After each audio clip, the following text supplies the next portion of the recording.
Howdy and what's up, Internet? Again, my name is Jeremy with C6 Defense. Just wanted to do a bit of a thought experiment. Kind of some of the things that I like to talk about when I'm in a couple of my classes is just trying to get people to think through some of the things that we could change or things that we need to consider.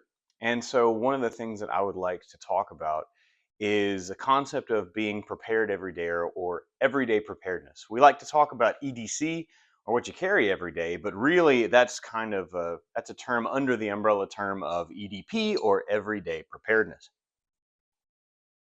So, what can you do every day to, if it's a small thing, if it's a big thing, whatever it is, that you can be better prepared for whatever? I guess the question would be prepared for what? I don't know. What are some things that could happen to you? Do you know if or whenever you might get into a car wreck? I don't know. But you prepare for that by putting on a seatbelt or obeying hopefully, some of the safety laws on the road. Here where I live, we have a really big problem where people they see the yellow light, and then for whatever reason, they wait for the red light and then they floor it. I don't know. So if you're waiting at a stoplight, generally around here, it's a good idea to wait 2 or 3 extra seconds before you go after the light turns green, just because. But it's one of those things you can be better prepared for, being more aware. So run some thought exercises. What are some things that could affect you? I don't know. One of the things I had a discussion about in a security class recently was about, we really don't get to choose anytime we will be attacked, right? Whether that be cybersecurity, um, physical security, or personal security, with regard to our individual selves as opposed to an organization. We don't have the choice of when we're going to be attacked. We do have the choice to be prepared for that as best we can. So we're always responding from a position of ambush, which is not good. So, what are some thought exercises that you can do that will help you think through some of the things you should be maybe doing to be better prepared for whatever it might be? Whether the desire is to prepare for something like the end of the world or the SHTF situation, or maybe more likely, you're driving along and there's a medical event on the side of the road, or traffic stopped and there's a wrecked car, and you get out to help. How can you be better prepared to be a better first responder? Because you're always your own first responder. I love police officers. I have friends that are in sheriff's office, and I have friends that are in, that do medical and family and medical and all of that. I have the utmost respect for people that are in those fields. However, they're still probably not going to be with you whenever you have to immediately respond to something, whether that be something where somebody's attacking you or you come across something that you can or should help with. So, thought exercises. If this happened, I would X or Y. So, some things that we can think through as far as EDP. Health wise, I don't know about you guys. Well, I, I don't know about you, but generally for me, it's easy for me to say no to things like dessert. Sometimes, depending on the type of dessert. Somebody puts a really good looking piece of plain cheesecake, no toppings, just a plain cheesecake in front of me. Chances are I'm going to eat it. Really good looking oatmeal raisin cookies. I have no idea why. I just can't help myself. However, anytime I do eat those, I have problems later. So, health wise, what are some things that you could maybe say no to that you don't really need? Do I really need that?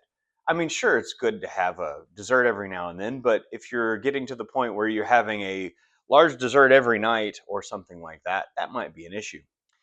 Same thing with me with alcohol. I love a good dark beer, as dark as my coffee. I also like a really good bourbon. However, or even a cheap bourbon sometimes. But those things aren't necessarily good for me to consume all the time or every day. So sometimes I have to ask myself, should I really buy that to keep at the house? Because my tendency probably would be to drink it every night. Maybe not the best thing health wise. Maybe what can I do as far as simple exercises? Maybe I don't have time to join a gym. If I have time, I should join a gym. I did join a gym. Um, I really love swimming, so I go to the gym and I swim and I enjoy the sauna and the steam room. I have sinus issues like perpetually apparently, and the steam room really helps. But that's a really simple thing. I can go sit there for 10 or 15 minutes or whatever and feel immediately better. And then worse when I get out into the real world, but whatever. If I don't have time for that, maybe I'm in the middle of grading papers or even playing a video game or something like that. In between games, in between grading papers, maybe drop down and do 10 or 15, 20 push ups, do a rep here and there, do some sit ups, and you'll notice a big difference. You'll feel better. You will look better. You will be able to do things that you might have had difficulty doing before. Um, Many of you, since most of the people that would probably watch this, well, who knows? But many of you on the internet wouldn't know that I had knee surgery a couple of years ago. And for a year, I was like perpetually, it seemed, in pain, couldn't walk right, things like that. Talked to the doctor. They did a bunch of more MRIs and scans, this, scan that, test here, test this. And finally, they came back and said, yeah, there's really no reason why you should be experiencing the pain that you're in, and there's no reason why it should be swelling. And hey, every time you do something, it swells up. And yeah, so they were like, well, you could do, there's this experimental treatment. It doesn't get covered by insurance, and it's about 900 and something dollars per shot. And you'll need it, this and this. And I said, yeah, no, I can't do that. So I said, give me some other options. He said, well, I can give you a shot right now of something else. It probably won't do anything. So, okay. And then he said the last thing, other than all of that, would be to do some more physical therapy. And I said, okay, well, I guess insurance will pay for that. And then it turns out that insurance didn't want to pay for that until I met with this person, and this person got a referral here and there. And I was like, you know what? I have the power of the internet in my hands. And so I did a little bit of research on what types of exercises the physical therapy would have prescribed for my condition. And I started doing those on my own time and then going to the gym and swimming, especially swimming, moving my knee, moving my leg, bending my knee a lot under the water, kicking and getting my heart rate up. And I've been at the gym fairly consistently for a couple of months, and I can tell you that there's a night and day difference. I don't wake up in pain. I'm able to move around. I can walk straight. I had a birthday party over the weekend where I got to do some skating at a skate party, and I did not hurt afterwards. It was amazing. So, a little bit of changes in your health can really make a big difference. Supplements. I did a video a while back on mental health and some of the supplements I take. There are tons of things out there. If you look at any of the health aisles at your supermarket, yeah, there's a lot. So do some research, figure out what might be best for you. Another topic: gear. How many of us have gas? Not just because you're old, but GAS is another acronym that stands for Gear Acquisition Syndrome. This happens if you're a musician. I happen to play an instrument, and it just never is good enough. You always want the next thing. But the same thing with gear for preparedness, gun gear, outdoor gear. It seems like, it's difficult to have enough. And so the thing I've been playing with is that I've acquired a bunch of crap over the years. And I think I said that in my introduction video, where I've done a lot of stuff that sucks. And I found a lot of gear that doesn't work well for me. And I didn't know that until I took some classes, did some training with it. Oh man, you see these pictures online, or the advertisements for whatever gear, and it's like, oh man, I want to look like that. I want it to do that or whatever. And then you put it on, you get it all set up, and then you go take a training class and you're like, wow, this sucks. And I hate that. And so I don't want you to spend the money on that stuff. Do some good research, and maybe, I don't know, what's something small that you could get? What's something small that you might need in whatever situation you are thinking through at that point? Make little purchases, or maybe put a little bit of money aside and buy that good piece of gear as opposed to a piece of crap. Also, in that same vein, what's some stuff that you might be able to sell? If you're like me, um, income is difficult sometimes, and having income for gear, having income for training is difficult. So maybe look through some of the stuff that you have and see if there's stuff that you don't need, stuff that you can sell, because even though it may not work well for you, maybe somebody else has a different body type or a different application or a different role for whatever piece of gear we're talking about. Doesn't necessarily have to be gun gear. I mean, I'll buy stuff and sell stuff, work on stuff, fix stuff. I've fixed furniture, I've fixed computer stuff, and just whatever I can to do to make a little bit of extra money for whatever it is that I am doing. Always buy ammo when you can. Ammo is cheap now. You can get a good box of, or decent box of practice 9mm for 12, $13, at least where I'm at. It's cheaper to buy it in store than buy it online and have it shipped. That's not always the case, but you're walking through the store, you see a box of ammo on sale or not on sale, throw it in the box. Buy one little thing here, buy one little thing there, and over time you acquire stuff and stuff that you can use. That ammo is one of those things that it's good for many things, not only to practice, not only to have in case you might need it, but also if, like I mentioned earlier in the SHTF situation, if the government fails or whatever the case may be, whatever our thought experiment is, especially digital currency is going away. Like if the infrastructure doesn't work, I mean, we had a power outage a while back. We've also had internet outages recently where, and not just locally, like internet for half of the United States and many services that people use went down. And if that's the case, how are you going to process credit card transactions? How are you going to, go buy the stuff that you think you need or that you might want or whatever? So having cash is good, but in a society where if a government fails or whatever, cash isn't going to be of all that value. All that value. I don't teach English. Cash isn't going to hold its value all that well for very long. Ammo is something that people might need and probably will trade for it. So that might be some other vein that you can get into as well. Whatever it is, it doesn't matter. Test it, train with it, use it for its intended purpose. If it's computer stuff, make sure it works the way you think it should. If it's, especially when we talk about things like backups and redundancy, make sure it works before you trust your life or all of your data to it. Um, Another topic is finances. I can tell you from personal experience that it does suck to have unexpected expenses, whether that be tax stuff or medical stuff, whatever it is, car breaks down, whatever.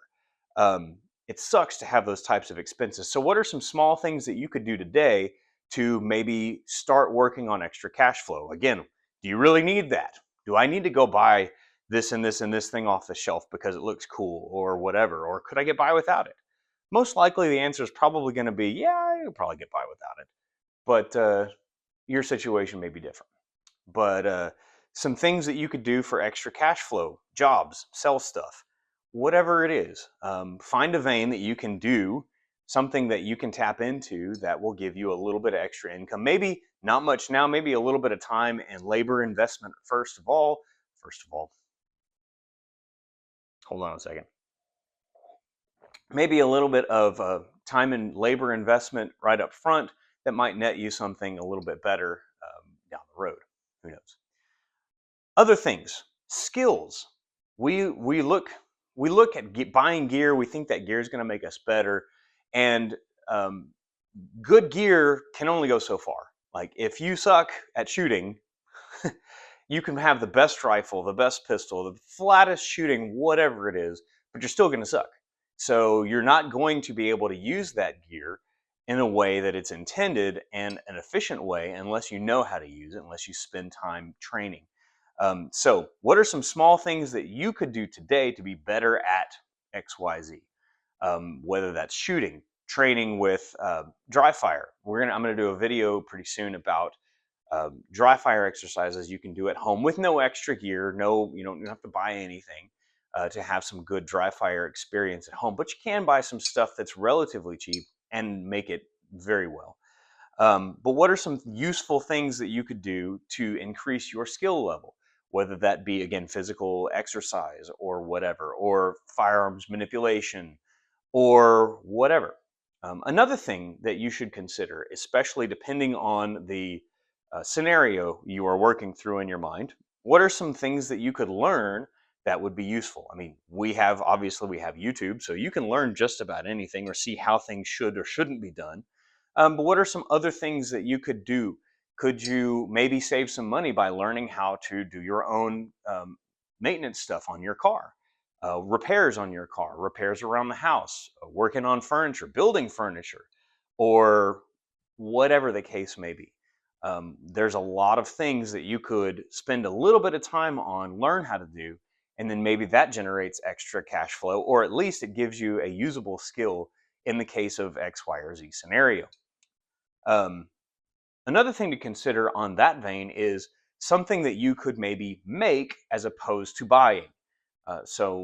We're experimenting with making our own laundry detergent. Sometimes just getting some balanced stuff works or will work better in others. There's a ton of recipes out there for that. So something to consider. You might be able to save some money doing that. It's fun. You can buy a bunch of stuff, make a bunch of stuff, and stock up on it. We're looking at, not currently, when we get a better place and get some more income, maybe we're going to be looking at doing some freeze drying, stuff like that. Maybe I've experimented making my own personal care products, if you want to throw that name out there like that, deodorants and beard stuff.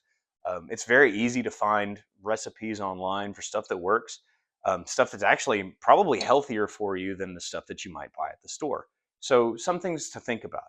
Um, Another thing, medical. You're more likely to use or need medical training than you will a firearm. We get hurt a lot more than we need to defend ourselves. In some cases, I know that that's not going to be the case for everyone.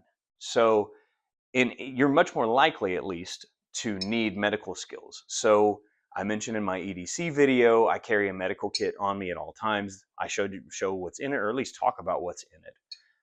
Being able to use those things would be very beneficial in whatever scenario. I mentioned this earlier and earlier again and just a minute ago, but training. Get training, pay for training, figure out where some good training is around you.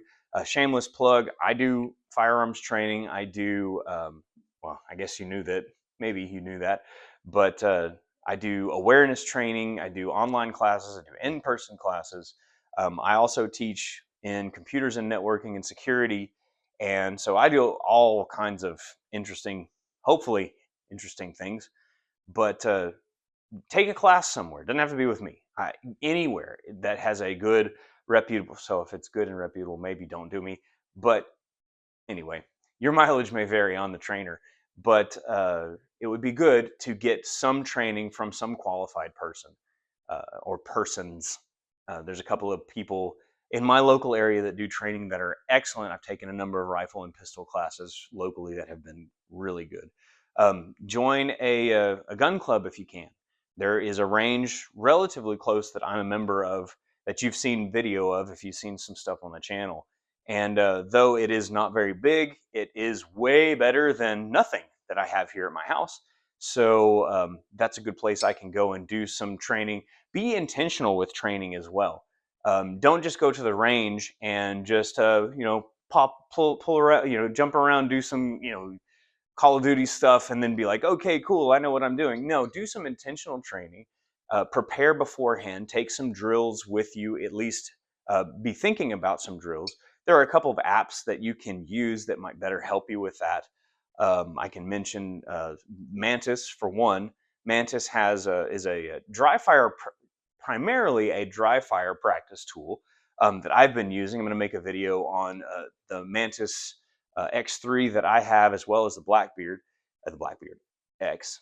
They just came out with a new training pistol, the Titan X, that looks awesome, that I would love to have and play with. But again, money stuff, so eventually I'll have that. But anyway, spend some time intentionally training for things. Be very intentional about drawing and presenting your firearm, and how to avoid safety issues, but also be intentional with the drills that you do, because those can those would be very good in increasing your proficiency level. And I did mention Mantis. I'm going to talk about that later. What did I miss? What are some things that we should be concerned with? Like I tell some of my other classes, this stuff that I'm saying is not an exhaustive list. There's so many things we can consider, so many thought experiments we can work through. What are some things that you do that are that help you better prepare? That we should all consider. Let me know in the comments. If you've commented before, you know I respond, or I try to respond to every comment or question or whatever. But let me know. Like and subscribe if you think we deserve it, and help us make better. Please help us make better content in the future. But anyway, that's all for now. Thanks. See you next time.